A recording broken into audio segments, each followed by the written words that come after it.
حضرت موسیٰ کلیم اللہ علیہ نبی علیہ السلام one of the amazing personality in the history of Islam, ایک ایسی شخصیت ہے کہ جن کے بارے میں جتنا پڑھیں عقل حیران ہو جاتی ہے۔ سب سے زیادہ قرآن کریم میں جس نبی کا ذکر ہے وہ حضرت موسیٰ علیہ نبینا علیہ السلام۔ آپ کی ولادت سے پہلے کا سینیریو کیا تھا ذرا سمجھیے گا حالات کو۔ مصر کی سرزمین میں فرعون کا غلبہ تھا، کفر و سرکشی اور اس کا تکبر انتہا کو پہنچ چکا تھا، اور اس نے خدائی کا دعویٰ کر دیا تھا کہ اس کو کسی نے بتایا تھا ایک خواب کی تعبیر میں کہ کوئی ایک بچہ ایسا پیدا ہوگا جو تمہاری ہی سلطنت میں سے ہوگا اور وہ تمہیں ہلاک کر دے گا، تمہیں برباد کر دے گا اور اب تمہارے مصر پر قبضہ کر لے گا۔ حکم جاری کر دیا کہ بنی اسرائیل میں جو بھی لڑکا پیدا ہوگا اس کو قتل کر دیا جائے۔ اب وہ لڑکوں کو قتل کرنے لگا اور یہاں تک کہ کئی لاکھ بچے قتل ہو گئے۔ اب اس کے وزیروں نے آ کر اسے بتایا کہ اگر اسی اسپیڈ سے بچے قتل ہوتے رہے، اوپر بوڑھے مر رہے ہیں، نیچے بچے تم آگے بڑھنے نہیں دے رہے، تو آگے جا کے نظام حکومت کیسے چلے گا؟ ہمارا خادم کہاں سے آئے گا؟ نظام کام کرنے والے لوگ کہاں سے آئیں گے؟ تو پھر اس بے وقوف آدمی نے یہ حکم جاری کیا کہ 1 سال لڑکے قتل کیے جائیں، 1 سال کے لیے چھوڑ دیے جائیں۔ تو جس سال بچوں کو چھوڑ دیا گیا اس سال حضرت ہارون علیہ السلام پیدا ہوئے، مگر جو قتل کرنے کا سال تھا اس میں حضرت موسیٰ علیہ نبینا علیہ السلام کی ولادت ہوئی۔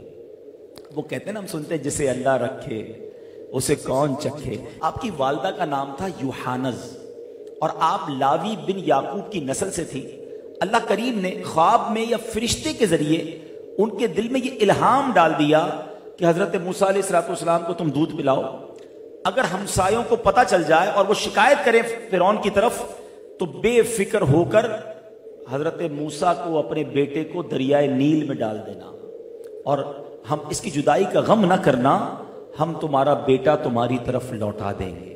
اب یہ کیسا ماں کا دل تھا، ماں اپنے بچے کو دریا میں ڈالے، کبھی دنیا میں سنایا؟ مگر اللہ کی وہ بندی کیسی ہے، رب پر بھروسہ کیسا ہے، اللہ کے وعدوں پر یقین کیسا ہے۔ اب جب یہ بات پھیلنے کا خوف ہو گیا تو حضرت موسیٰ علیہ السلام کی ماں نے ایک صندوق میں اپنا چاند جیسا بیٹا جو ہے وہ دریائے نیل کے حوالے کیا، مگر آپ کی ایک بیٹی بھی تھی۔ آپ نے کہا بیٹا دریا کے ساتھ ساتھ چلتی رہنا، دیکھ رہا تو صحیح میرا لال کدھر جاتا ہے، یہ صندوق کدھر جاتا ہے۔ حضرت موسیٰ کی بہن دریائے نیل کے ساتھ چلتی جا رہی ہیں، اور جب یہ دریائے نیل والا صندوق فرعون کے محل کے قریب گیا اور وہاں دیکھا فرعون بھی بیٹھا ہے، اس کی زوجہ آسیہ بھی بیٹھی ہیں، اور انہوں نے وہ صندوق اٹھا لیا ہے، تو ڈر کے مارے ماں کو آ کر بتایا کہ ماں غضب ہو گیا، جس ظالم سے بچے کو بچا رہے تھے، جس ظالم سے بچنے کے لیے دریا میں ڈالا تھا، یہ صندوق تو ادھر ہی پہنچ گیا ہے۔ مگر ماں کو بھروسہ تھا کہ رب نے فرمایا ہے یہ بچہ واپس لوٹے گا۔ اللہ اکبر، صندوق کھولا جاتا ہے، نورانی چہرہ ہے۔ فرعون پہلے تو بہت خوش ہوا، مگر اب کیا کہتا ہے، کہیں یہ وہی لڑکا تو نہیں جو مجھے قتل کر دے گا؟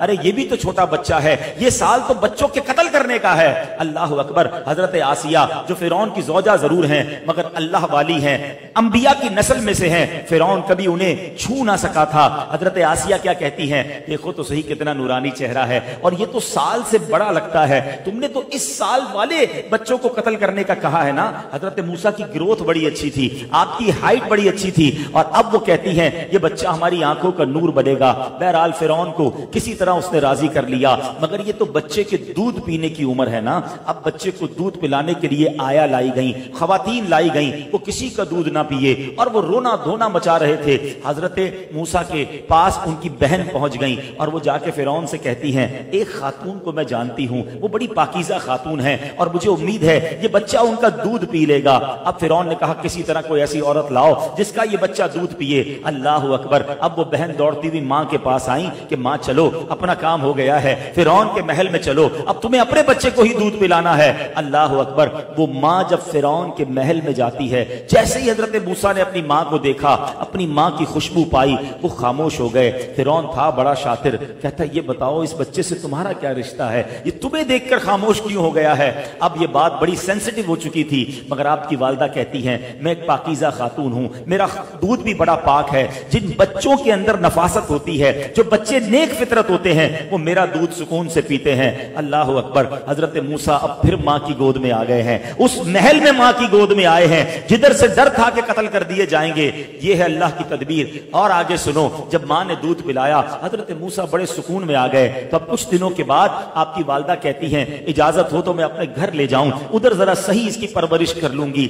فرعون کہتا ہے ٹھیک ہے تم اپنے گھر لے جاؤ۔ روزانہ دودھ پلانے کی ایک اشرفی دی جاتی، ایک سونے کا سکہ تحفے میں دیا جاتا۔ اللہ کی شان دیکھو کہ جس ظالم سے بچنے کے لیے اس خوف سے دریائے نیل میں ڈالا گیا تھا، اللہ نے ماں کی گود میں بچہ واپس بھی عطا فرمایا، اور ماں اپنے بچے کو دودھ پلا رہی ہے۔ روز بادشاہ کی طرف سے انعام بھی ملنا شروع ہو گیا۔ سبحان اللہ، یہ اللہ کی قدرت کا وہ نظارہ ہے کہ جو سمجھنا ہے کہ میرا رب چاہے تو فرعون کے منہ سے، ظالم کے منہ سے حضرت موسیٰ کو کس طرح بچا سکتا ہے۔ بس وہ کہتے ہیں نا کہ وہ یقین درکار ہے۔